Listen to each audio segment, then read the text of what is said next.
वज़ीर-ए-आज़म शहबाज शरीफ का कहना है कि गुज़श्ता 70 माह के बाद महंगाई कम तरीन सतह पर आई है। अब मुआशी इस्तेहकाम की तरफ बढ़ना होगा। काबीना से खिताब करते हुए उन्होंने कहा कि धरने वालों की वजह से स्टॉक एक्सचेंज में एक दिन में 3000 से ज़ायद पॉइंट्स की कमी वाक़ई हुई, लेकिन ऑपरेशन के अगले ही रोज स्टॉक मार्केट दोबारा ऊपर चली गई। 70 महीनों बाद पाकिस्तान की जो इस नवंबर में जो इन्फ्लेशन है वो अपनी कम तरीन सतह पे है।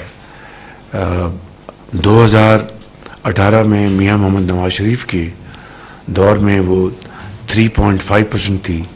अल्हम्दुलिल्लाह इस महीने में ये 4.9% पहुंची है और अब मैं समझता हूं कि हमें अब ग्रोथ की तरफ बढ़ना है। पिछले दिनों जो धरनों ने जो मुल्क में एक हैजानी कैफियत पैदा कर दी थी और मुल्क के अंदर और ख़ास तौर पर इस्लामाबाद में एक हर तरफ अफरा तफरी का सामान था, तोड़ फोड़ कर रहे थे। गैर कानूनी हथकंडों से एक दिन के अंदर स्टॉक एक्सचेंज 3500 पॉइंट्स नीचे आगे गिरा।